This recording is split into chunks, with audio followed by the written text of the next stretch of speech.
If I could give you one tip that can make you fluent in English in 2025 and can help you to achieve your dream level of fluency in 2025 itself, even if you are a complete beginner or someone who has not practiced enough or someone who makes hundreds of mistakes the minute you start speaking in English, it is going to work.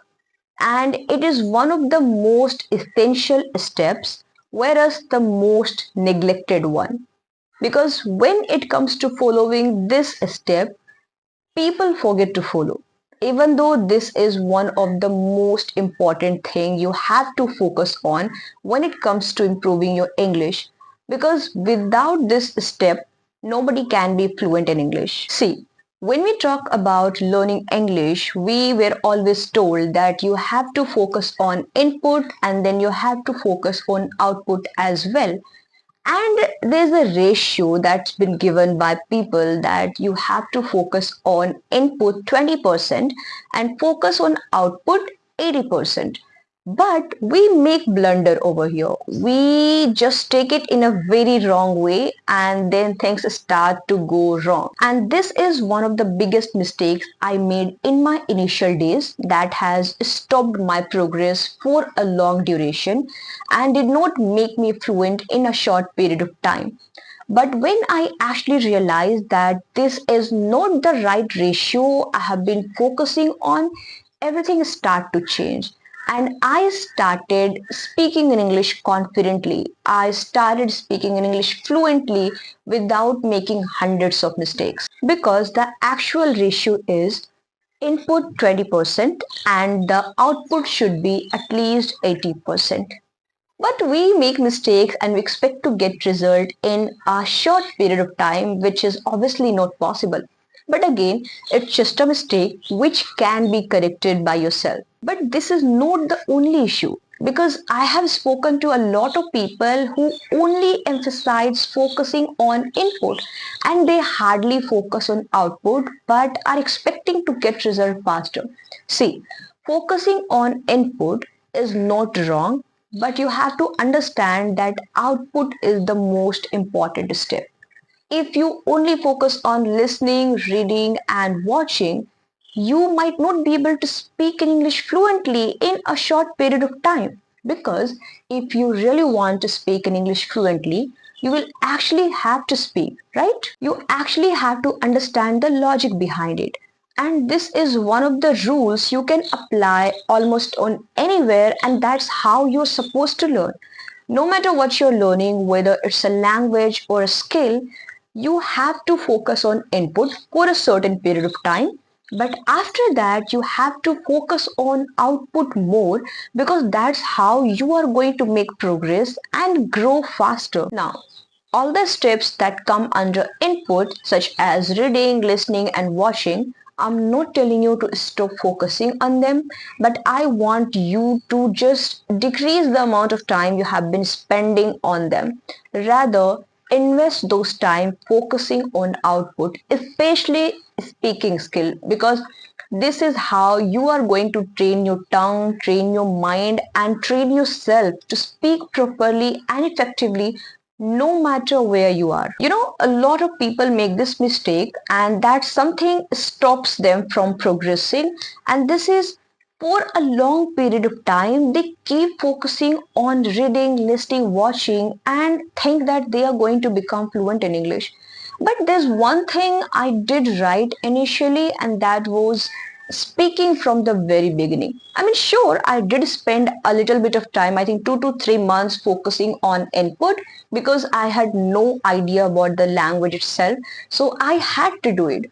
But once I started having a little bit of grasp, I started understanding English a little bit, I shifted to output, especially focusing on output as much as I can. I remember from the day I started speaking in English, I have not skipped even a single day where I did not speak. I did skip focusing on input, but I never skipped focusing on output. And that's why I'm able to speak. Sure, I'm not really perfect, but I feel over time I have improved so much. And it happened only because I have been speaking every single day. Now, it's completely up to you how many minutes or how many hours you want to dedicate speaking in English, because you all have different routines, I'm sure, and no one can spend like half an hour or 1 hour or even more than that every single day. So even though if you are able to get 10 to 15 minutes, and I'm sure you can do it, I know, because if you really want to learn English, if you really want to speak in English fluently, you are going to make that time. Sometimes you might be thinking that I do not have enough time to practice speaking in English and I really want decent amount of time. See, you don't need that much time. You just need to try, because once you start speaking, everything will be on track.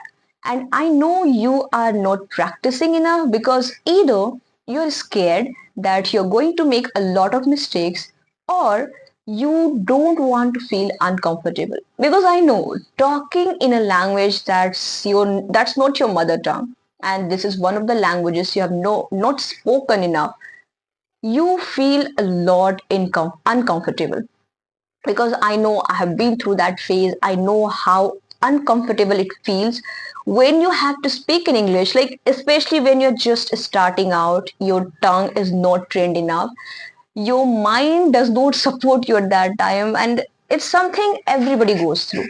But I genuinely feel that in 2025, if you really want to speak in English fluently and want to achieve your dream level, want to reach to that point where you can proudly say that, yeah, I learned speaking in English, then you'll have to make an effort. You will have to put yourself in uncomfortable situations where you don't feel comfortable, but still you practice. Because that's how you're supposed to build discipline and that's how you're supposed to improve in your life. I'm not talking about only improving your language skill, but if you force yourself to put yourself into uncomfortable situation, gosh, I'm making a lot of mistakes today. I mean, when you force yourself to be in uncomfortable situations, you are supposed to grow faster. Once you start speaking in English, the biggest issue is going to be occurred, that is what exactly you're going to speak about. I don't think it should be an issue anymore, because I have already spoken about what exactly you can do and what are the things you can talk about. And if you don't have any idea, still you're confused, you can go to ChatGPT or you can go to Google and search that suggest me 50 topics or suggest me 100 questions I can talk about. And I feel this is one of the best ways to improve your English and know yourself as well. I think this is something I have done for a very long period of time and I still do it. I just go to Google, search some random questions, and okay, I was suggested hundreds of questions. I can give you examples such as what is that one habit of yours which you don't like and want to change? What do you think of 2025? What exactly you want to achieve in this year? There are so many questions you can prepare. Even you can talk about any random topic. Sometimes any event happened to you and you can talk about it. So let's say I have gone outside, I met someone, I experienced something new. I'm going to speak about it to myself if I do not have anyone. But most of the time I prefer to record myself while speaking, because I feel this is one of the most brilliant ways through which you can become the master of this language. It does not only help you to improve your English, but it helps you in so many ways. It helps you to improve your communication skill. It also makes you way more confident when it comes to body language. It helps you to articulate your thoughts in a more concise and very clear way.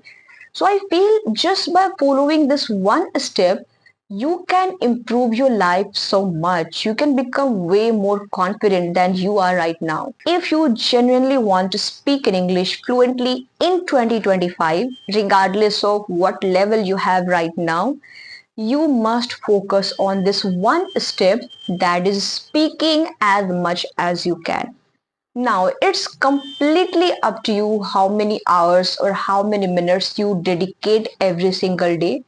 But there's one thing I want you to know, that you have to speak every day, even just for 5 to 10 minutes. And there's one more thing I want to include, that no matter how many mistakes you're making, or how horrible you are at vocabulary, or you do not have good understanding of this language, it's absolutely okay. You just have to trust yourself that you are going to make it, and eventually you will get good at it, because it just requires time, efforts, and dedication. And if you keep focusing on this language skill for a long duration and stick to it with consistency, and yeah, consistency matters a lot when it comes to improving in English. When you are talking about becoming fluent in English in 2025, you have to dedicate time. If you have said this to yourself that you are going to become fluent in English in 2025, you must take action, because taking action is the only thing that will decide whether you become fluent in English or not. And if you keep procrastinating, if you practice for a day and then do not practice for 3 to 4 days and come back after a week or something like that, I'm sorry to say, but in this way, you're just delaying your progress. Because if you really want to speak in English and want to get the fruitful result, you will actually have to make an effort. So all I want you to say is just practice every day, even if you're making mistakes, don't be afraid, and eventually things will be in your favor and you will be able to speak in English fluently in 2025. So thank you so much for watching this video. That's all I wanted to share, because this is one of the topics I really wanted to talk about. I have been asked this question a lot, that how to become fluent in English and what steps I should be focusing more on. So I noticed one thing, that speaking is the only skill that has just changed my English. Sure, other steps did play a significant role, but I feel speaking is one of the steps that has transformed my language skill to the next level and made me more confident and be more expressive. So that's all I wanted to share. Thank you so much for watching this video, and I will be back with an interesting video very soon. Bye bye.